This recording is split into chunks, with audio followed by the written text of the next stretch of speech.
So hello guys, welcome back to my channel keep learning.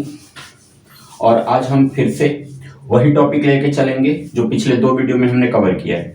पहले video में हमने basic concept of area and parameter समझा था, जिसमें से ट्रायंगल के बारे में मैंने समझाया था। दूसरी वीडियो जो हमारी थी उसमें क्वाड्रिलेटरल के बारे में समझा था। अब हम इन दोनों वीडियो का ओवरऑल कुछ क्वेश्चन पे प्रैक्टिस करेंगे, ठीक है, कि ट्रायंगल से पेरीमीटर एरिया कैसे निकाला जाता है, कैसे किस टाइप के क्वेश्चन आते हैं, उसको कैसे हम फाइंड कर पाएंगे, या फिर क्वाड्रिलेटरल से कैसे क्वेश्चन आएंगे, किस तरीके से फाइंड किए जाएंगे। सबसे पहले एक चीज समझ लो कि जैसे कॉन्सेप्ट है पेरीमीटर एंड एरिया। पेरीमीटर का अपना एक अलग फॉर्मूला है, एरिया का अपना एक अलग फॉर्मूला है, ठीक है। मेरा कहने का मतलब यह है कि जो भी क्वेश्चन तुम्हारे पास आएंगे वो इन्हीं दोनों से आएंगे। अब करना क्या है, ठीक है। प्रॉब्लम आती कहां पे, कॉन्सेप्ट तो हमने समझ लिया कि एरिया पैरामीटर निकालते कैसे हैं, बट क्वेश्चन में हम फंस क्यों जाते हैं, क्यों हमसे क्वेश्चन एक बार में नहीं फाइंड हो पाता या फिर आंसर गलत आता है। बहुत सारे रीजन है, ठीक है। तो सबसे पहले तो ये बात कि जब भी किसी कॉन्सेप्ट को समझो ना, तो बिल्कुल ध्यान से समझो, खुद के माइंड लगाने की कोशिश करो कि वहां से कौन कौन से क्वेश्चन बन सकते हैं। जैसे ट्रायंगल, इक्विलेटरल ट्रायंगल की बात करते हैं तो इक्विलेटरल ट्रायंगल में तीनों साइड इक्वल हुआ, ठीक है। तो हम खुद से सोचेंगे कि क्या क्या क्वेश्चन यहां से निकल सकता है, ठीक है। अब चलो मैं कोशिश करता हूं समझाने की, अच्छे से ध्यान रखना। पहले हम क्वाड्रिलेटरल पे क्वेश्चन की प्रैक्टिस करेंगे, ठीक है। हर सीन का दो पहलू होगा, जैसे सिक्के के दो पहलू होते हैं, एक चिट और एक पट, तो वैसे ही हर क्वेश्चन से दो पहलू निकल के बाहर आते हैं। अब वो समझो, पहले हम सबसे पहले आज बात करते हैं रेक्टेंगल की, कि रेक्टेंगल से किस टाइप के क्वेश्चन आएंगे और उसको हम कैसे बनाएंगे, ठीक है। पिछले वीडियो में हमने रेक्टेंगल के बारे में समझ लिया था कि रेक्टेंगल का फिगर कैसा बनता है, इसमें क्या क्या होता है, इसकी प्रॉपर्टी क्या क्या होती है, तो सब सारे हमने पिछले वीडियो में ही समझ लिया है। तो आज हम डायरेक्ट क्वेश्चन की प्रैक्टिस करते हैं, ठीक है। तो उससे पहले एक मैं क्वेश्चन लिखता हूं पहले और फिर समझाता हूं। चलो हम क्वेश्चन नंबर लेते हैं फर्स्ट, ठीक है। क्वेश्चन है कि find the area and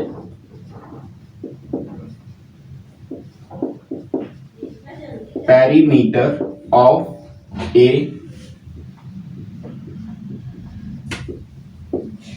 rectangle whose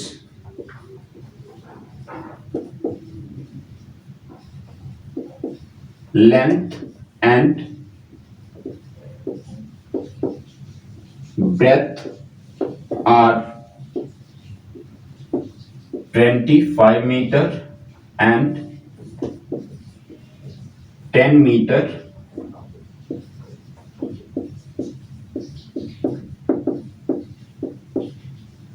respectively. चलो ये हमारा क्वेश्चन है। पहला काम कि जब तक तुम क्वेश्चन अच्छे से नहीं समझोगे तब तक तुम इसके आंसर फाइंड नहीं कर पाओगे, ठीक है। तो अगर कोई आदत सुधारनी है तो आदत ये सुधारनी है कि अब हमें क्वेश्चन को समझना जरूरी है। पहले क्या था कि जब हम बचपन में थे तो हम डायरेक्ट क्वेश्चन करने बैठ जाते थे, टीचर के हेल्प से, भाई के हेल्प से, या फिर फैमिली मेंबर के हेल्प से। लेकिन अब वो सीन नहीं है, अब तुम्हें क्वेश्चन समझना बहुत जरूरी है। और ये आदत अचानक से नहीं आएगी, ये आदत धीरे धीरे डालनी पड़ेगी, ठीक है।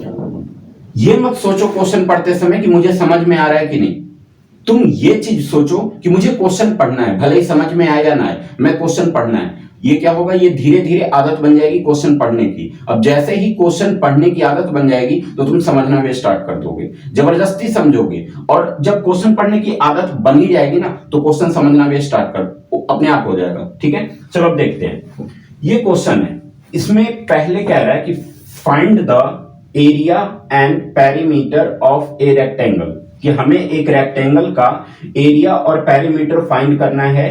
हुज मतलब होता है जिसका, ठीक है, जिसकी length and breadth are 25 and 10 metre respectively. अब यहां पे एक वर्ड का यूज हो रहा है रिस्पेक्टिवली। रिस्पेक्टिवली का मतलब क्या है, देखो, जहां भी रिस्पेक्टिवली आ जाए तो उसके पहले वाले वैल्यू को देखो। जैसे यहां पे लेंथ और ब्रेथ दे रखा है और यहां पे 25 और 10 दे रखा है। रिस्पेक्टिवली हमसे ये बता रहा है कि पहले वाले की वैल्यू पहले वाली होगी और बाद वाले की वैल्यू बाद वाली होगी। यानी कि पहले लेंथ है और यहाँ पे पहले हमारा न्यूमेरिकल वैल्यू 25 है, यानी कि लेंथ हमारी 25 हो जाएगी और उसके बाद ब्रेथ है और हमारी न्यूमेरिकल वैल्यू यहाँ पे 10 है, तो ब्रेथ की वैल्यू 10 हो जाएगी। ठीक है, तो ये था क्वेश्चन कि एक रेक्टेंगल हमारे पास गिवन है जिसकी लेंथ और ब्रेथ दी हुई है, उसका एरिया एंड पेरीमीटर फाइंड करना है। ठीक है, तो सबसे पहले हम चलते हैं एरिया और पेरीमीटर के फॉर्मूले पे। हम पहले बात करेंगे पेरीमीटर की। पेरीमीटर की कि पेरीमीटर क्या होता है। ठीक है, अब हमने इससे पहले वाले वीडियो में पेरीमीटर का फॉर्मूला सीखा था। पेरीमीटर का मतलब कि length of all sum of all side, सारे साइड का सम जो होता है वो पेरीमीटर होता है। तो एक रेक्टेंगल में दो लेंथ और दो ब्रेथ होते हैं, तो L प्लस B, यानी कि इसका फॉर्मूला बन जाता है 2 को कॉमन करने के बाद ब्रैकेट में हो जाता है L प्लस B, यानी कि 2 into length plus breath. Formula तो मिल गया। अब हमारा क्या काम है कि फॉर्मूला हमसे जो वैल्यू मांग रहा है वो वैल्यू हम वैसे ही उसको दे देंगे। ठीक है, पहले इसने 2 बोला तो 2 का तो 2 वैसे ही रखना है हमें, क्योंकि ये तो न्यूमेरिकल फॉर्म में है ही। अब इंटू, देखो जब भी किसी नंबर और ब्रैकेट के बीच में कोई साइन ना हो तो हम मल्टीप्लाई का मानते हैं, यानी कि 2 और इस ब्रैकेट के बीच में यहां पे मल्टीप्लाई का साइन होना चाहिए। ठीक है, और मल्टीप्लाई का साइन है भी, भले ही वो लिखा हो या ना लिखा हो तो मल्टीप्लाई मानोगे। अब लेंथ, यहां पे क्या आ रहा है लेंथ। अच्छा, लेंथ की वैल्यू हमारी क्या दे रखी है 25 दे रखी है, तो लेंथ के जगह पे हमने 25 रख लिया। फिर प्लस ब्रेथ, ब्रेथ की वैल्यू क्या दे रखी है 10 दे रखी है, तो ब्रेथ के जगह पे हमने 10 रख लिया। बॉड मास के रूल में हमने ये सीखा था कि पहले हम ब्रैकेट सोल्व करते हैं बाद में कुछ और सोल्व करते हैं। तो यहां पे मुझे एक ब्रैकेट भी दिख रहा है, तो पहला काम मेरा है कि ब्रैकेट में जो भी साइन दिया हुआ है, संख्या के साथ जो भी साइन है उसको ऐड कर दो, मतलब जो साइन दिया हुआ है। अब साइन क्या दिया हुआ है, ऐड का दिया हुआ है, प्लस का दिया हुआ है, तो हमें प्लस ही करना है। तो हम क्या करेंगे 2, अब देखो अब यहां पे मैं मल्टीप्लाई का साइन ले रहा हूं क्योंकि मेरा ब्रैकेट अब सोल्व होने जा रहा है। ठीक है, तो 25 और 10 को जैसे ही हमने प्लस किया तो मेरा आ गया 35। तो अब 35 को 2 के साथ में क्या कर दूंगा मल्टीप्लाई कर दूंगा, तो 35 इंटू 2 इक्वल टू 70 मीटर। ये हमारा आ गया पेरीमीटर ऑफ रेक्टेंगल। चलो हमने पेरीमीटर तो फाइंड कर लिया, बहुत ही अच्छे से फाइंड किया, बहुत ही आराम से फाइंड कर लिया और ये टॉपिक समझ में भी आ गया। ठीक है, अब हम बात करते हैं एरिया की कि एरिया ऑफ रेक्टेंगल क्या होता है। तो देखो एरिया हमने पहले ही समझ लिया था कि एरिया का मतलब होता है क्षेत्रफल। क्षेत्रफल का मतलब क्या कि जैसे कोई एक जगह है और उस जगह पे मैंने कोई एक ऑब्जेक्ट रख दिया, कोई एक वस्तु रख दिया, तो जैसे ही उस जगह पे मैंने एक ऑब्जेक्ट रखा तो उसने क्या किया कि जितना स्पेस ऑब्जेक्ट का था उतना स्पेस उसने कवर कर लिया, मतलब कि वहां पे कोई और चीज मैं नहीं रख सकता हूं, वो एरिया उस ऑब्जेक्ट ने कवर कर लिया है। ठीक है, तो देखो एरिया का मतलब होता है कि वो उसके लेंथ और ब्रेथ पे डिपेंड करता है, जितनी बड़ी लेंथ और ब्रेथ होगी उतनी बड़ी हमारी एरिया आएगी। ठीक है, तो एरिया का मतलब क्या कि इसके डायमेंशन का प्रोडक्ट वैल्यू, जो भी डायमेंशन का मतलब क्या कि उसकी साइड क्या दे रखी है, साइड को डायमेंशन कहते हैं। तो जो भी डायमेंशन होगा उसकी प्रोडक्ट वैल्यू यानी कि गुणात्मक मान, जब उसको मल्टीप्लाई कर देंगे, उसके साइड्स को मल्टीप्लाई कर देंगे तो हमारा एरिया निकल जाएगा। ठीक है, रेक्टेंगल में क्या क्या साइड होता है, तो लेंथ और ब्रेथ होता है, तो हम इसके प्रोडक्ट वैल्यू निकाल देंगे L इंटू बी, यानी कि एरिया ऑफ रेक्टेंगल का फॉर्मूला क्या होता है, L से हो गया लेंथ और B से हो गया ब्रेथ, यानी कि लेंथ इंटू ब्रेथ। ठीक है, तो लेंथ का मान क्या दिया हुआ था 25 दिया हुआ था, फिर इंटू का साइन लगाया, ब्रेथ का मान क्या दिया हुआ था 10 दिया हुआ था, तो 25 इंटू 10 जैसे ही हमने किया तो हमारा आंसर आ गया 250 मीटर स्क्वायर।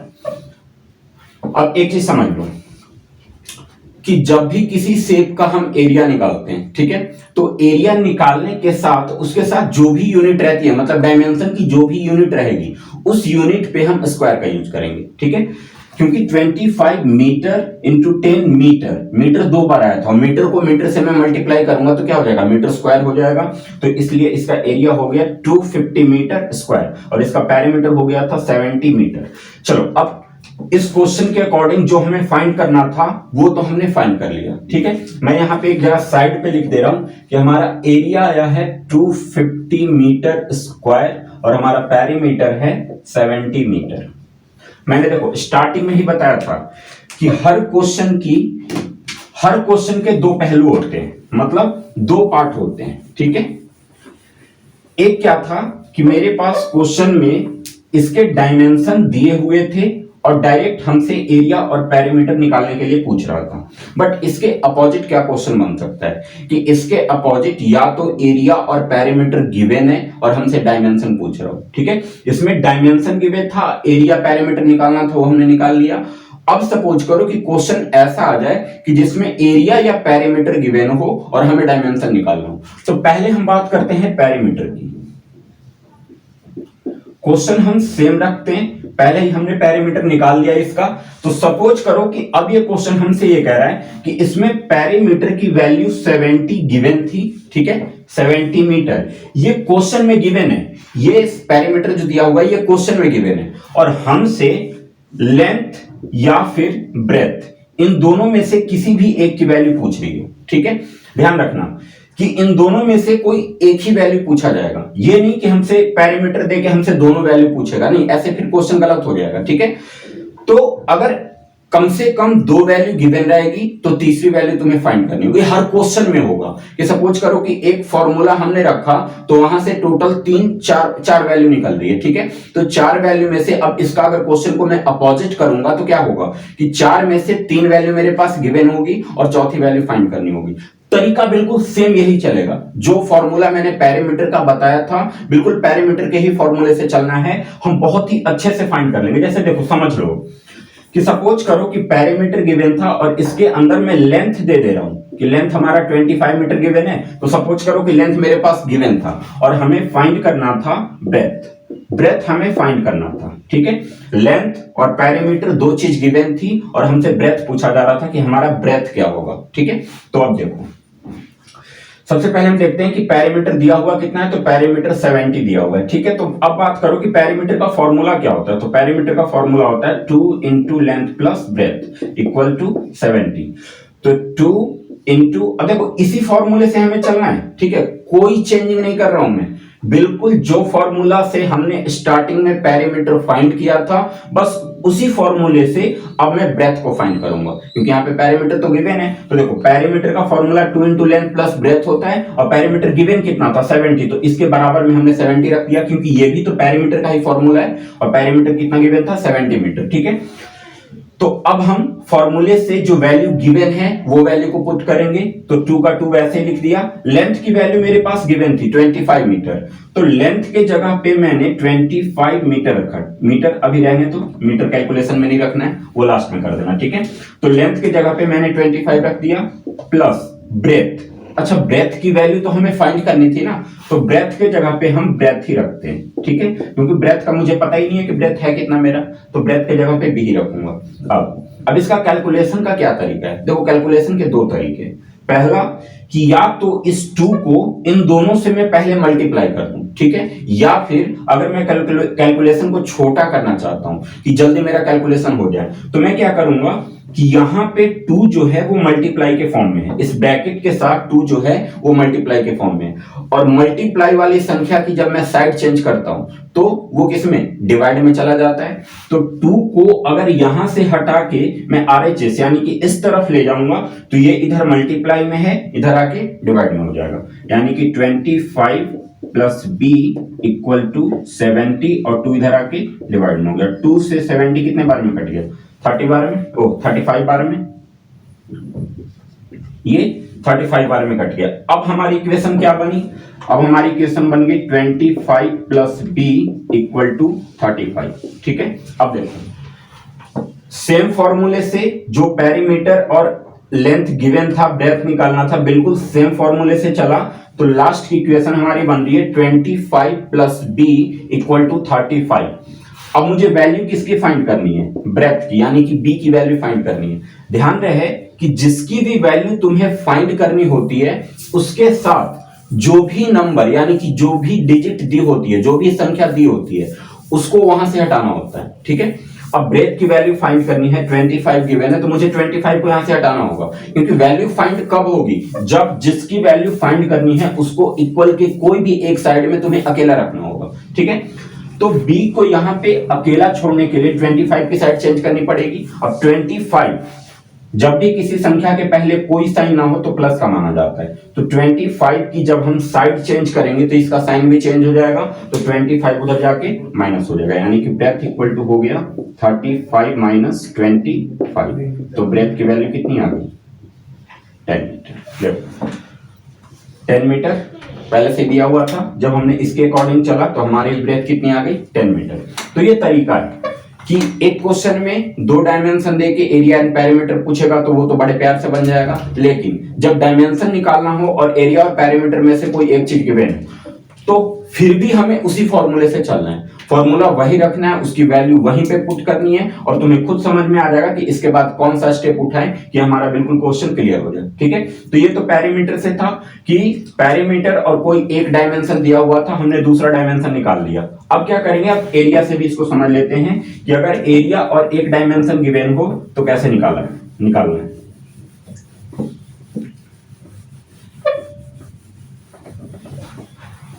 अब देखो, हमने इस क्वेश्चन में एरिया क्या फाइंड किया था? 250 मीटर स्क्वायर। अब सपोज करो कि क्वेश्चन हमारा सेम है और इस क्वेश्चन में एरिया की वैल्यू 250 मीटर स्क्वायर दी हुई है और साथ में ब्रेथ या लेंथ, चलो पिछले क्वेश्चन में हमने लेंथ की वैल्यू ली थी, अब हम यहाँ पे ब्रेथ की वैल्यू ले लेते हैं और ब्रेथ की वैल्यू दी हुई है 10 मीटर और हमें फाइंड करने के लिए बोल रहा है लेंथ, कि तुम्हारा लेंथ क्या होगा। ठीक है, अब देखो, अच्छा इसमें मेन फॉर्मूला, मेन क्या दिया हुआ है? तो मेन इसमें एरिया दिया हुआ है। ठीक है, तो हमें एरिया का ही फॉर्मूला पुट करना है। अब जैसे ये तो डायमेंशन हुआ ना, डायमेंशन से जब डायमेंशन को इंक्लूड कर देंगे तो एरिया निकला। ठीक है, तो जो चीज गिवन है उसी को रखो। ठीक है, हमारे पास एरिया गिवन था 250 मीटर स्क्वायर। एरिया का फॉर्मूला क्या होता है? एरिया ऑफ रेक्टेंगल क्या सिखाया था मैंने कि लेंथ इनटू ब्रेथ, तो इक्वल टू 250। ठीक है, अब देखो लेंथ इनटू ब्रेथ, इन दोनों में से एक वैल्यू गिवन है, ब्रेथ की वैल्यू 10 मीटर गिवन है, तो लेंथ की तो है नहीं, तो लेंथ के जगह पे लेंथ ही रखेंगे और इनटू ब्रेथ के जगह पे हम 10 रख देंगे, इक्वल टू 250। अब हमें किसकी लेंथ की वैल्यू फाइंड करनी थी? मैंने पहले ही बताया कि जिसकी वैल्यू फाइंड करनी है उसको इक्वल के कोई भी साइड में अकेला रखो। अब इस तरफ है तो इस तरफ इसको अकेला छोड़ूंगा, इसके लिए मुझे 10 को यहां से हटाना होगा। अब मैं ये देख रहा हूं कि 10 जो है इसके साथ कौन से साइन के रिलेशन में, तो मल्टीप्लाई के रिलेशन में, तो ये उधर जाके डिवाइड में बन जाएगा, यानी कि L इक्वल टू हो जाएगा 250 अपॉन में 10 और 10 से 250 25 बार में कट गया, यानी कि लेंथ हमारी आ गई 25 मीटर। ये देखो, ठीक है, अब ये तीनों पहलू से क्वेश्चन में कंप्लीट कर दिया हूं। इससे आगे रेक्टेंगल में इस बेसिस पे अलग क्वेश्चन ही पूछेगा। ठीक है, इसमें मैं तीनों चीज कवर कर दिया हूं, यहीं से क्वेश्चन पूछेगा। ठीक, चलो आगे देखते हैं।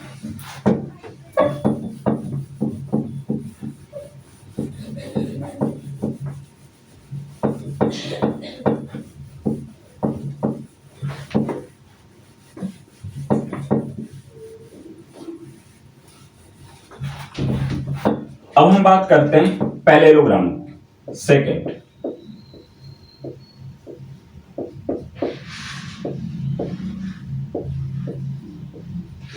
पैरेललोग्राम कल इसके बारे में हमने पढ़ लिया था, इसके पिछली वीडियो में हमने पैरेललोग्राम के बारे में पढ़ लिया था। पैरेललोग्राम का फिगर कैसा होता है, उसकी प्रॉपर्टी क्या होती है, उसका एरिया क्या है, उसका पैरामीटर क्या है, ये सारी चीजें मैंने समझा दिया था। अब हम इसके क्वेश्चन पे प्रैक्टिस करेंगे। तो इसके क्वेश्चन सपोज करो कि कुछ इस तरीके से है कि find the area and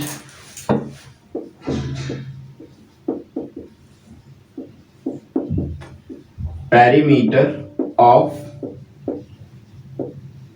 parallelogram. ठीक है, हुज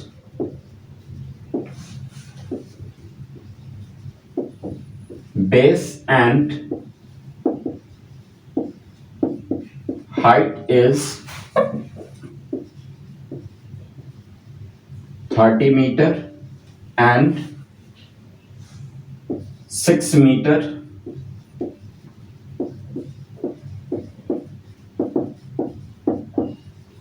respectively। ठीक है, क्वेश्चन देखो कि find the area and perimeter of a parallelogram which base and height is 30 metre and 6 metre respectively. ठीक है, अब पहले हम एक पैरेललोग्राम ड्रॉ करते हैं। सपोज करो कि ये हमारा पैरेललोग्राम है। इस पैरेललोग्राम में हाइट कहाँ होगी? तो ये हो जाएगी हमारी हाइट यानी कि परपेंडिकुलर। ये नीचे वाला हमारा बेस रहेगा। ठीक है, अच्छा बेस की वैल्यू क्या दे रखी है? 30 मीटर। नहीं, हाँ देखो पहले इस क्वेश्चन समझ लो कि हमें एक पैरेललोग्राम का एरिया एंड पेरीमीटर फाइंड करना था जिसकी base and height is 30 metre and 6 metre respectively. फिर से रिस्पेक्टिवली का यूज हो गया, मतलब पहले वाली वैल्यू पहले वाले की होगी, बाद वाली वैल्यू बाद वाले की होगी। तो पहले हमारे पास बेस है और नंबर में पहले 30 है, तो बेस की वैल्यू 30 हो गई, और दूसरे नंबर पे हाइट है और दूसरे नंबर पे वैल्यू 6 दे रखी है, यानी कि हाइट की वैल्यू 6 हो गई। तो चलो 6 पे मैं हाइट पे मैं 6 मीटर लिख देता हूं और बेस हमारा कितना दे रखा है? 30 मीटर। तो ये हमारा हो गया बेस। अब हम फाइंड करते हैं एरिया।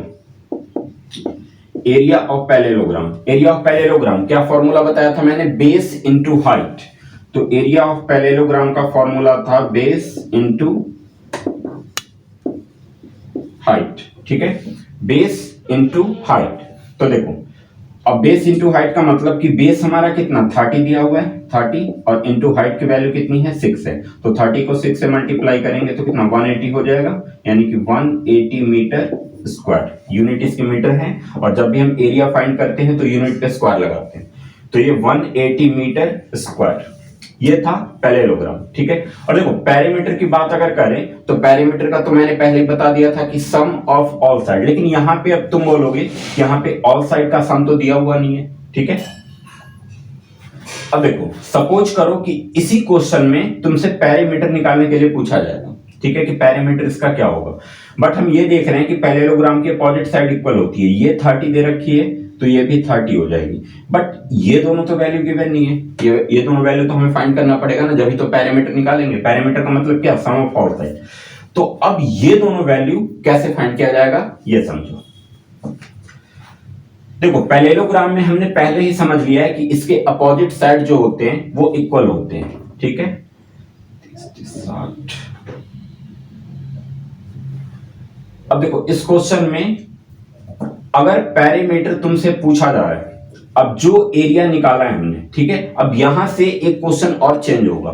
मतलब कि अगर पैरेललोग्राम के एक ही क्वेश्चन में एरिया और पेरीमीटर दोनों निकालने की बात हो तो मेरे पास चारों साइड गिवन होगी। ठीक है, अगर सपोज कि दो साइड गिवन हो और दो साइड मुझे फाइंड करना हो तो साथ में पेरीमीटर गिवन होगा, क्योंकि इसके अलावा मेरे पास और कोई ऑप्शन नहीं है कि मैं ये दोनों साइड इसी के थ्रू फाइंड कर लूं। ऐसे नहीं फाइंड कर सकते हम। सपोज कि अगर ये दोनों वैल्यू बराबर है, अगर एक वैल्यू को मैं x मानूं तो मेरी दूसरी वैल्यू भी x होगी। अब इन चारों को सम करने के बाद क्या निकलेगा? पेरीमीटर निकलेगा। तो ये दोनों लेंथ को फाइंड करने के लिए क्वेश्चन में तुम्हारे पास पेरीमीटर गिवन होगा। ठीक है, अब सपोज करो कि पेरीमीटर, मैं इसमें पेरीमीटर गिवन दे देता हूं कि पेरीमीटर है मेरा 100 मान लेते हैं कि पेरीमीटर 100 मीटर गिवन है। ठीक है, तो पेरीमीटर निकालूंगा कैसे? अब मुझे ये पता है कि perimeter equal to sum of all side. तो ठीक है, इसकी साइड क्या दे रखी है? 30 प्लस 30। ये दोनों आपने सामने वाला साइड हमने ऐड कर दिया। अब इस पे आ जाओ, x और x, तो प्लस x और इक्वल में क्या रखेंगे? 100, क्योंकि पेरीमीटर 100 दिया हुआ है। और पेरीमीटर होता क्या है? Sum of all side. चारों साइड को हमने प्लस किया तो पेरीमीटर ही निकलेगा, और पेरीमीटर की वैल्यू कितनी थी? 100। तो 30 प्लस 30 60 हो गया, प्लस x 2x हो गया, इक्वल टू 100।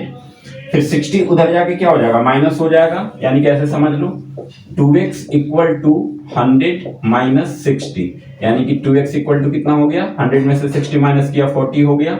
अब हमें x की वैल्यू फाइंड करनी है, तो x के साथ 2 जो है मल्टीप्लाई के फॉर्म में, तो इधर जाके डिवाइड के फॉर्म में हो जाएगा, यानी कि 40/2, ये कट जाएगा 20 बार में।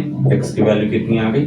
20। मतलब ये दोनों साइड की वैल्यू हमारे पास 20 आ गई। ठीक है, अब इसी का अपोजिट भी क्वेश्चन पूछ सकता है कि इसमें एरिया गिवन होगा। जैसे हमने एरिया क्या निकाला?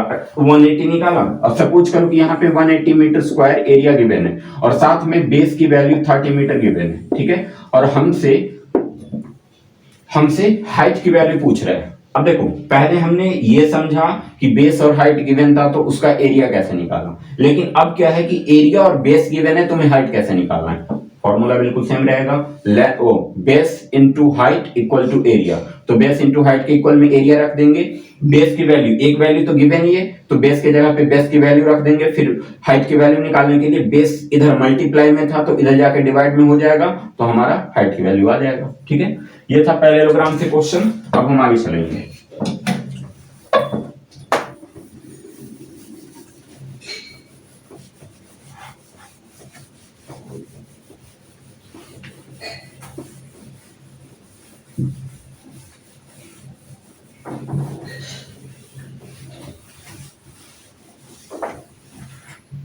अब देखो, अब हम बात करते हैं स्क्वायर की। स्क्वायर को वर्ग बोला जाता है। ठीक है, अब स्क्वायर से कैसे क्वेश्चन आएगा, इसकी प्रॉपर्टी, एरिया, पेरीमीटर, हर चीज हमने पिछली वीडियो में समझ लिया है। अभी हम डायरेक्ट क्वेश्चन की प्रैक्टिस करेंगे। पहले मैं क्वेश्चन ले रहा हूं कि find the area and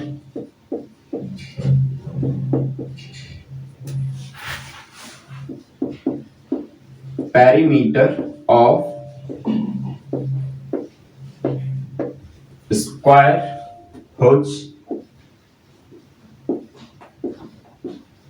one side is 8 metre. अब देखो क्वेश्चन है कि find the area and perimeter of square whose one side is 8 metre. अच्छा, इसमें मैंने वन साइड क्यों लिखा है कि whose one side is 8 metre, क्योंकि हमें यह पता है कि स्क्वायर की सारी साइड इक्वल होती है। अगर एक साइड 8 मीटर है मतलब कि सारी साइड हमारी कितनी हो जाएगी, 8 मीटर हो जाएगी। सबसे पहले हम बात करेंगे पेरीमीटर की। पेरीमीटर, अच्छा, पेरीमीटर ऑफ स्क्वायर का फॉर्मूला क्या बताया था मैंने, 4 इंटू साइड। तो 4 इंटू साइड की वैल्यू क्या दे रखी है, 8 मीटर, तो साइड की जगह पे 8 रख देंगे। 8 4 जा 32 मीटर स्क्वायर। चूंकि हमने खाली पेरीमीटर फाइंड किया है तो इसके यूनिट पे स्क्वायर नहीं लगेगा, स्क्वायर खाली एरिया के यूनिट पे लगता है। ठीक है, तो ये है हमारा पेरीमीटर। अब हम बात करते हैं एरिया की कि एरिया क्या होगा। चलो, एरिया का फॉर्मूला होता है साइड इंटू साइड, या फिर इसको हम लिख सकते हैं साइड का स्क्वायर। ठीक है, अब दोनों तरीके सोल्व करके देखते हैं। साइड इंटू साइड, साइड की वैल्यू 8 है तो इस साइड के जगह पे भी 8 रखेंगे, इंटू इस साइड के जगह पे भी 8 रखेंगे। तो इस हिसाब से 8 8 जा कितना हो जाएगा, 64। यूनिट क्या है, मीटर, तो मीटर स्क्वायर। क्लियर हुआ। अब इस फॉर्मूले पे सपोज करो कि तुमने रख दिया साइड स्क्वायर, तो इस फॉर्मूले पे कैसे सोल्व करोगे, तो देखो साइड की वैल्यू 8 दे रखी है तो साइड के जगह पे हमने 8 रखा, साइड पे स्क्वायर है तो 8 पे स्क्वायर कर दिया। और जब भी किसी नंबर का पावर स्क्वायर होता है, स्क्वायर यानी कि क्या, 2, तो उस नंबर को हम 2 बार मल्टीप्लाई करते हैं, यानी कि 8 इंटू 8, तो 8 8 जा 64 मीटर स्क्वायर। अब चाहे तुम इस फॉर्मूले से फाइंड करो, इस फॉर्मूले से फाइंड करो, एरिया हमारा सेम आना। तो देखो सीधे तरीके से तो हमने समझ लिया कि साइड दी हुई है, एरिया एंड पेरीमीटर कैसे निकालते हैं वो तो हमने समझ लिया। अब इसका हम दूसरा पहलू देखते हैं कि दूसरा पहलू क्या होगा। तो उसमें पेरीमीटर गिवन होगा, साइड निकालना होगा, एरिया गिवन होगा, साइड निकालना होगा। ठीक है, अब वो भी समझ लेते हैं। चलो पहले हम देख लेते हैं। पेरीमीटर हमने निकाला है 32 मीटर और एरिया हमने निकाला है 64 मीटर स्क्वायर। अब हम इन दोनों से समझते हैं।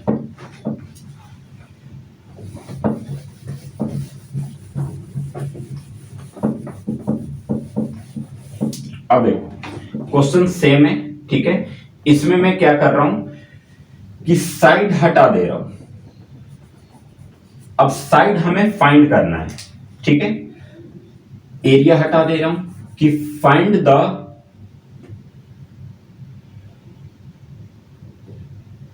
चलो क्वेश्चन सेम रखो, इज 8 मीटर। क्वेश्चन यही है, बस अब यहां से हम वैल्यू पुट करके उसको सोल्व करेंगे। अब सपोज करो कि ये जो हमने सीधा पहलू से सीखा उसका उल्टा पहलू क्या होगा कि अब मेरे पास क्वेश्चन में पेरीमीटर गिवन था 32 मीटर और हमसे साइड पूछा जा रहा था, ये साइड कितना होगा। ठीक है, तो गिवन क्या है, पेरीमीटर गिवन है, तो पेरीमीटर से ही साइड निकाला जाएगा। अब पेरीमीटर का फॉर्मूला क्या होता है, तो अब हम यहाँ पे लिखते हैं कि पेरीमीटर इक्वल टू 32। अच्छा, पेरीमीटर का फॉर्मूला क्या होता है, तो 4 इंटू साइड, 4 इंटू साइड के इक्वल में क्या लिख देंगे 32। साइड के साथ 4 जो है वो मल्टीप्लाई के फॉर्म में, तो उधर जाके डिवाइड के फॉर्म में बन जाएगा, यानी कि साइड इक्वल टू 32 अपॉन में 4, और ये इससे कट जाएगा 8 बार में, यानी कि साइड हमारी आ जाएगी 8 मीटर। देखो साइड 8 मीटर दिया हुआ था और पेरीमीटर के थ्रू जब हमने साइड फाइंड किया तो तब भी हमारा 8 मीटर ही आया। तो ये इसका दूसरा पहलू था कि क्वेश्चन में पेरीमीटर गिवन हो, साइड पूछा जा रहा हो, तो साइड कैसे निकालेंगे, तो इस तरीके से निकालेंगे। अब इसका एक और तरीका है कि एरिया गिवन हो, साइड निकालना हो।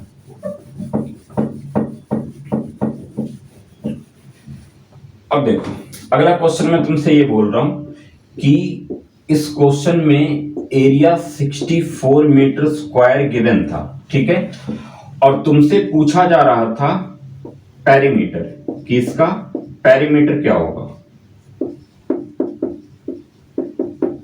अब देखो एरिया गिवन है, पेरीमीटर निकालना है। पेरीमीटर निकालने के लिए कौन सा फॉर्मूला यूज किया जाएगा, 4 इंटू साइड, मतलब कि मुझे पेरीमीटर निकालने के लिए साइड की जरूरत पड़ेगी। साइड तो दी नहीं है इस क्वेश्चन में, ठीक है, ये अलग क्वेश्चन है, इससे अलग क्वेश्चन में बना रखा हूं कि एरिया तुम्हारे पास 64 मीटर स्क्वायर गिवन था और पेरीमीटर पूछ रहा था, पेरीमीटर निकालना था। तो मैंने ये देखा कि पेरीमीटर निकालने के लिए मुझे साइड की जरूरत पड़ेगी, तो सबसे पहला काम मेरा साइड निकालने का होगा, क्योंकि साइड निकाल लोगे जब तो पेरीमीटर फाइंड कर पाओगे। तो अब साइड निकाले कहां से, तो अब समझ लो कि साइड निकालने के लिए जो चीज तुम्हारे पास गिवन है उसी से साइड भी फाइंड होगा, ठीक है। अब बस तरीका समझ लो कि साइड हम फाइंड कैसे करेंगे। एरिया 64 मीटर स्क्वायर दिया हुआ था, अब स्क्वायर का एरिया का फॉर्मूला क्या है, तो स्क्वायर का एरिया का फॉर्मूला है साइड का स्क्वायर, और साइड का स्क्वायर के इक्वल में क्या लिख देंगे हम 64 मीटर स्क्वायर, ठीक है, ये एरिया है। अब समझो कि अगर मैं LHS या RHS किसी भी एक साइड से स्क्वायर को हटाता हूं तो उसके सामने जो भी डिजिट दिए रहते हैं उस पे स्क्वायर रूट लगा देता हूं। सपोज करो कि मैं यहां से इस स्क्वायर को हटा रहा हूं, ठीक है, तो ये स्क्वायर कब हटेगा, जब इसके सामने वाले नंबर यानी कि 64 पे स्क्वायर रूट चढ़ जाएगा। अब मैंने यहां पे लिखा खाली साइड, स्क्वायर हटा दिया हूं, तो स्क्वायर हटा तो 64 पे क्या चढ़ गया, रूट चढ़ गया, ठीक है। ये रूल ही है, ये इसके मतलब नियम ही ऐसे हैं कि स्क्वायर हटता है तो सामने रूट चढ़ता है और सामने से रूट हटेगा तो इधर स्क्वायर चढ़ेगा, ठीक है। अब साइड का मान अंडर रूट में 64 आ गया, लेकिन ये अंडर रूट में आया, ये अभी रूट में, मुझे इसको रूट से बाहर निकालना है। तो रूट से बाहर निकालने का क्या तरीका है, जिस नंबर को भी रूट से तुम्हें बाहर निकालना हो उस नंबर का एलसीएम निकाल लो, तुम प्राइम फैक्टराइजेशन कर दो। तो 2 से ये कटा 32 बार में, फिर 2 से 32 16 बार में, फिर 2 से 16 8 बार में, फिर 2 से 8 4 बार में, फिर 2 से 4 2 बार में, और फिर 2 से 2 1 बार में, यानी कि इसका फैक्टर क्या आया। अब हम यहां पे लिखते हैं side equal to under root में 64 के जगह पे अब मैं लिख रहा हूं 2 into 2 into 2 into 2 into 2 into 2, यही फैक्टर आया। 3 और 3 6, 2 2 जा 4, 4 2 जा 8, 8 2 जा 16, 16 2 जा 32, 32 2 जा 64। अब इसको रूट से बाहर निकालो, तो देखो रूट में जब सेम संख्या का पेयर बन जाए, जैसे कि 2 और 2 का यहां पे पेयर बना, तो ये दोनों अब पेयर बन गया इसका, तो जब इसको मैं बाहर निकालूंगा तो 1 2 मेरा बाहर निकलेगा, ठीक है। उसी तरीके से यहां पे इन दोनों का पेयर बना तो 1 2 बाहर निकलेगा, फिर इन दोनों का पेयर बना तो 1 2 बाहर निकलेगा। अब तीनों को मैं आपस में क्या कर दूंगा, मल्टीप्लाई कर दूंगा, तो 2 2 जा 4, 4 2 जा 8, यानी कि 8 मीटर हमारी क्या आ गई, साइड आ गई, ठीक है।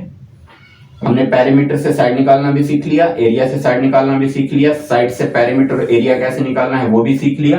अब हमारा स्क्वायर कंप्लीट हो गया। ठीक है, अब देखो मैं कह रहा हूं कि मतलब क्वेश्चन तुम्हारा यही नहीं रहेगा, इसको हम कॉन्सेप्ट बोलते हैं, बिल्कुल इसको हम बेसिक कॉन्सेप्ट बोलते हैं कि इससे हम इंट्रोड्यूस हो गए, हमें इंट्रोडक्शन मिल गया कि स्क्वायर का एरिया एंड पेरीमीटर फाइंड करना होगा, तो मैं कैसे फाइंड करूंगा। अब इसमें डीपली जाना तुम्हारा काम है, मैंने तो कॉन्सेप्ट समझा दिया, अब इसमें तुम परफेक्ट बनना चाहते हो तो अलग अलग तरीके के क्वेश्चन ढूंढो और उसको सोल्व करो। ठीक है, जो भी क्वेश्चन डाउट हो या कैसे भी हो तो तुम कमेंट में बता सकते हो, उस क्वेश्चन पे या जो भी टॉपिक होगा उस पर मैं एक अलग से वीडियो बना के अपलोड कर दूंगा। ठीक है, बट जिस टॉपिक में हाथ लगा दिए हो उस टॉपिक को ये समझ के करो कि इसको अच्छे तरीके से क्लियर कर लेना है, यहां से जो भी क्वेश्चन आएगा वो क्वेश्चन मेरे से छूटना नहीं चाहिए। ठीक है,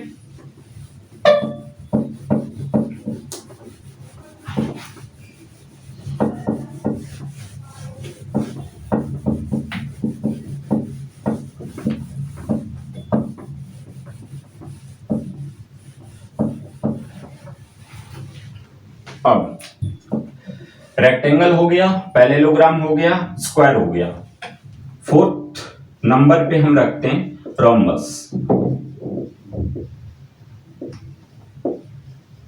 रोम्बस जिसको हम कहते हैं समचतुर्भुज, यानी कि इसके ऑल साइड इक्वल होते हैं। अब इसका फिगर देख लेते हैं एक बार हम।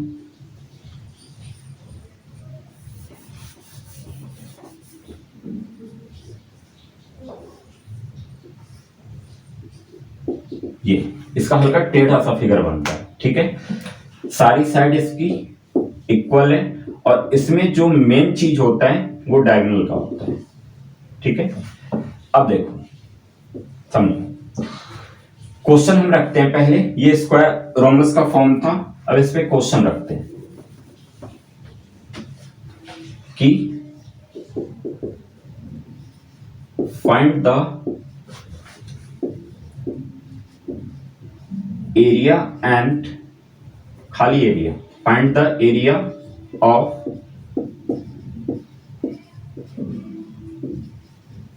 Rhombus which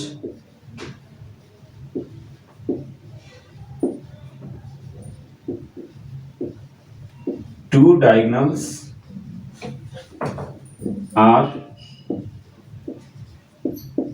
24 and 8 metre. ठीक है, कि find the area of rhombus whose two diagonals are 24 and 8 metre, 24 metre and 8 metre. ठीक है, हमें एक रोम्बस का एरिया फाइंड करना है जिसका डायगोनल दे रखा है 24 और 8। पहले मैंने बताया था कि रोम्बस में मेन चीज तुम्हारा डायगोनल ही होगा। ठीक है, तो इसका एरिया का फॉर्मूला क्या होता है, एरिया ऑफ रोम्बस होता क्या है, 1/2 into d1 into d2। d1 से हो गया डायगोनल 1, d2 से हो गया डायगोनल 2, ये होता है एरिया ऑफ रोम्बस। मतलब कि इसमें साइड हमें एरिया, जब भी रोम्बस का एरिया फाइंड करना होता है तो उसमें साइड की हमें जरूरत नहीं पड़ती, हम उसके डायगोनल के थ्रू एरिया फाइंड कर लेते हैं। लेकिन अगर हमें साइड की जरूरत, अब सपोज करो कि पेरीमीटर निकालने के पूछ दिया, ठीक है, पेरीमीटर निकालने की बात हो रही हो, तो पेरीमीटर फाइंड करने के लिए तो तुम्हें साइड की जरूरत पड़ेगी ना, तो साइड निकालोगे कैसे। चलो मैं अभी थोड़ा सा इंट्रोड्यूस करवा दूंगा, बट इसके डिटेल में नहीं जाऊंगा क्योंकि डिटेल में जाने का मतलब है कि काफी ज्यादा टाइम लग जाएगा। ठीक है, तो बस मैं इंट्रोड्यूस करवा दूंगा कि अगर डायगोनल दिया हुआ है तो हम साइड निकालेंगे कैसे। देखो 1/2 इंटू d1 इंटू d2, ये था मेरा क्या, एरिया का फॉर्मूला। पहले मैं एरिया फाइंड करना सीख लेता हूं। 1/2 इंटू d1, d1 के जगह पे 24 रखते हैं और इंटू d2, d2 के जगह पे 8 रखते हैं। 8 से और 2 से 8 2 बार में कैंसिल हो गया, और 24 को 2 से जब मैं मल्टीप्लाई कर दूंगा तो कितना 48 आ जाएगा मीटर स्क्वायर। सिंपल था। ठीक है, ये था इसका एरिया निकालने का फॉर्मूला। अब सपोज करो कि तुम्हारे पास डायगोनल दिया हुआ हो और पेरीमीटर पूछ रहा हूं। ठीक है,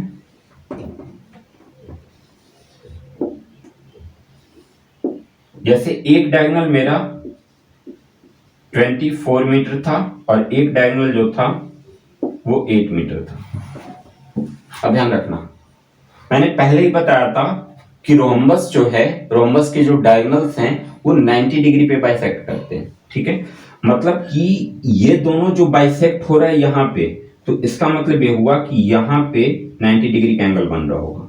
ठीक है, यहाँ पे 90 डिग्री का एंगल बन रहा है, तो इस हिसाब से 1 2 3 1 2 3 ये 3 साइड दिख रहा है, तो इस हिसाब से ये एक राइट एंगल ट्रायंगल बन गया। ठीक है, अब इसमें दो, अब जैसे पूरा डायगोनल 24 था और इसके डायगोनल 90 डिग्री पे बाइसेक्ट हुए।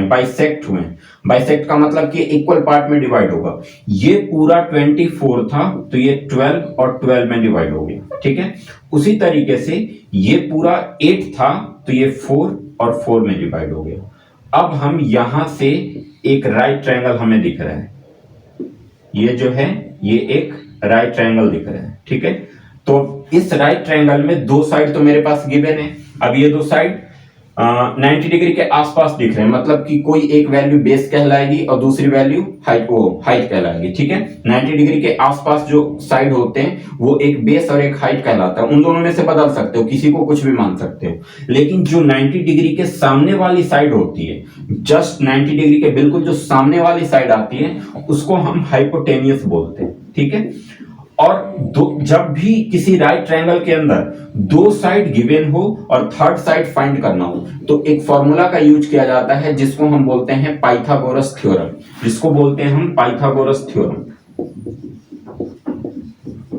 Pythagoras theorem. अब ये होता क्या है, तो पाइथागोरस थ्योरम इक्वल टू होता है हाइपोटेनियस का स्क्वायर इक्वल टू परपेंडिकुलर का स्क्वायर प्लस बेस का स्क्वायर। अब देखो इस क्वेश्चन में हाइपोटेनियस, जो इस ट्रायंगल का जो हाइपोटेनियस बना रहा है, ये हाइपोटेनियस इस रोम्बस की साइड है। ठीक है, और मुझे साइड ही फाइंड करना था, तो इसके ये तो मुझे फाइंड करना है, तो ये तो एच स्क्वायर के जगह पे एच स्क्वायर ही रहेगा। अब बात करते हैं परपेंडिकुलर, तो मैंने क्या बोला था कि इन दोनों में से किसी को कुछ भी मान सकते हो। तो सपोज करो कि परपेंडिकुलर को मैंने 12 माना है और बेस को मैंने 4 माना है। ठीक है, तो एच स्क्वायर इक्वल टू हो जाएगा 12 का स्क्वायर 144 और 4 का स्क्वायर 16, तो एच स्क्वायर इक्वल टू हो गया 6 और 4 10, 4 और 1 5 और 1 6 और 1 160, और फिर यहां से स्क्वायर हटाऊंगा तो इस पे रूट चढ़ा दूंगा। चूंकि 160 किसी भी संख्या का स्क्वायर रूट नहीं है, तो इसका जो भी नंबर आएगा साइड आएगा वो रूट में ही रहेगा, क्योंकि ये किसी संख्या का परफेक्ट स्क्वायर नहीं है। परफेक्ट स्क्वायर का मतलब कि सेम संख्या का पेयर नहीं बना पाएगा ये। हाँ, पेयर तो बनेगा बट अलग अलग संख्या का बनेगा, और मुझे सेम संख्या का पेयर चाहिए होता है स्क्वायर रूट में। ठीक है, तो अब मान के चलो कि यही तुम्हारी हाइपोटेनियस आ गई। अब ये हाइपोटेनियस जो है, ये हाइपोटेनियस ट्रायंगल में यूज किया जा रहा था ना। अगर बाकी हम रोम्बस की बात करें तो रोम्बस में तो ये हाइपोटेनियस साइड का काम कर रहा था, तो हमारी साइड कितनी आ गई, अंडर रूट में 160 मीटर। अब जो तुम्हारे पास क्वेश्चन आएगा वो एक परफेक्ट वैल्यू वाली आएगा, मतलब रूट के अंदर जो भी संख्या जाएगा वो संख्या किसी न किसी संख्या का परफेक्ट स्क्वायर होगा। ठीक है, तो ये था हमारा रोम्बस। अब इसमें एक लास्ट टॉपिक हमारा रह रहा है ट्रापेजियम का।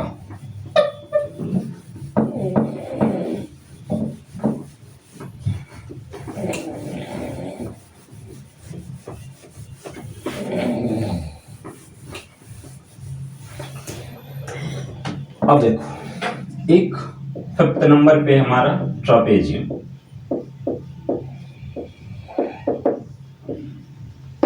ट्रापेजियम क्या है? ट्रापेजियम को हम हिंदी में कहते हैं समलंब चतुर्भुज। समलंब का मतलब लंब, लंब का मतलब परपेंडिकुलर, हाइट, एल्टीट्यूड, कुछ भी कह सकते हैं। तो चलो हम ट्रापेजियम का पहले फिगर देख लेते हैं। फिगर तो कल वैसे मैंने समझा ही दिया था, बट आज भी एक बार देख लेते हैं कि ट्रापेजियम का फिगर कुछ इस तरीके का बनता है। ये दोनों जो साइड होती है ये पैरेलल साइड होती है और ये दोनों नॉन पैरेलल साइड होती है। ठीक है, और जो इसका एरिया होता है, ठीक है, अब सपोज करो कि ट्रापेजियम का कुछ ऐसा क्वेश्चन दिया हुआ है। पहले हम देख लेते हैं, हम एक क्वेश्चन लिख लेते हैं कि find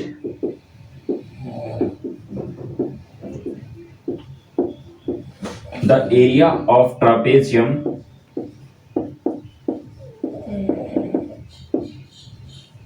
whose parallel side is 15 and 10 meter and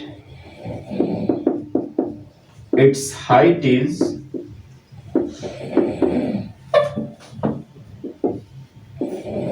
6 metre. ठीक है, यह क्वेश्चन कि find the area of trapezium whose parallel side is 15 and 10 metre and its height is 6 metre.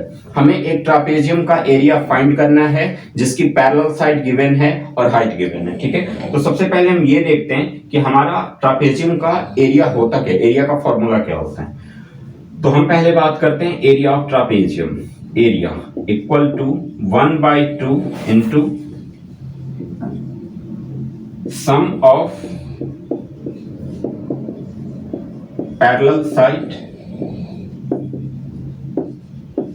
Into height. Area होता है 1/2 into sum of parallel side into height. अब देखो, हमसे area निकालने के लिए हमें जो भी चीज की रिक्वायरमेंट थी वो सारी चीजें हमारे पास क्वेश्चन में उपलब्ध है। ठीक है, पैरेलल साइड गिवन ही है, हाइट गिवन ही है, और हमें क्या चाहिए, पैरेलल साइड और हाइट ही तो चाहिए। तो दोनों चीज गिवन है तो हम डायरेक्ट वैल्यू पुट करेंगे 1/2 सम ऑफ पैरेलल साइड। अच्छा, पैरेलल साइड क्या दिया हुआ था, पैरेलल साइड इज 15 एंड 10। ठीक है, तो हम सम ऑफ पैरेलल साइड की जगह पे रखेंगे 15 प्लस 10। पैरेलल साइड 15 और 10 है और सम का मतलब प्लस, तो इन दोनों को हमें क्या करना है, प्लस करना है। और इनटू हाइट, हाइट का मान कितना दिया हुआ है, 6 दिया हुआ है। अब देखो 1/2 यहां पे भी मल्टीप्लाई का साइन होगा और उधर भी मल्टीप्लाई का साइन है, तो अगर मैं चाहूं तो इस 2 से इस 6 को डायरेक्ट मैं 3 बार में कैंसिल कर सकता हूं। ठीक है, और 15 और 10 को प्लस किया तो 25 हो गया, और 25 इंटू 3 कर दिया तो 25 इंटू 3 75 मीटर स्क्वायर। ये हमारा आ गया एरिया। अब इसका दूसरा पहलू क्या होगा, तो देखो दूसरा पहलू का मतलब कि इसमें ये चीज देखो कि टोटल कितनी चीजें आ रही हैं इस फॉर्मूले के अंदर। तो 2 साइड आ रही है, sum of parallel side. Sum of parallel side का मतलब क्या हुआ कि मेरे पास 2 साइड रही होगी। ठीक है, जब भी तो इन दोनों को ऐड करूंगा मैं, और इनटू हाइट। तो इसमें टोटल 1 2 3 और बाकी क्या है, एरिया 4, टोटल 4 चीजें आ गई। ठीक है, अब इसका दूसरा पहलू कैसे बनेगा, तो देखो 4 चीजें आ गई। अब इस फॉर्मूले में टोटल एक तो एरिया का एरिया हो गया, ठीक है, एक सम ऑफ पैरेलल साइड हो गया यानी कि 2 साइड हो गया, और एक हाइट यानी कि 30, ये हाइट चौथी साइड। ठीक है, मतलब इसमें टोटल क्या 4 चीजें आ गई। अब इसका जो दूसरा पहलू, अपोजिट पहलू जो होगा, तो उसमें क्या करेगा कि इन चारों में से कोई भी 3 वैल्यू तुम्हारे पास गिवन होगी और चौथी वैल्यू फाइंड करनी होगी। तो तरीका बिल्कुल सेम है, बस तुम्हें इसी फॉर्मूले के साथ चलना है। ठीक है, अगर सपोज करो कि इसमें एरिया गिवन है और एरिया गिवन है, हाइट गिवन है, और पैरेलल साइड में से एक साइड और गिवन है। ठीक है, तो हम तरीका सेम रखेंगे, फॉर्मूला सेम रखेंगे, जैसे जैसे जिसकी वैल्यू मांगेगा वैसे वैसे उसकी वैल्यू पुट कर देंगे, और बाकी कैलकुलेशन देखना हमारा काम है कि हम इसको सही तरीके से कैलकुलेट कैसे करें कि हमारा बिल्कुल करेक्ट आंसर आ जाए। ठीक है, तो तरीका बिल्कुल सेम है। देखो, इससे नहीं घबराना। अब अगर मैथ में कुछ एक्स्ट्राऑर्डिनरी करना चाहते हो तो वहां पे तुम्हें अपना माइंड यूज करना होगा। जैसे मैंने तो भाई समझा दिया, ठीक है, क्वाड्रिलेटरल का एरिया एंड पैरामीटर कैसे निकाला जाता है, ये चीज मैंने कंप्लीट कर दिया।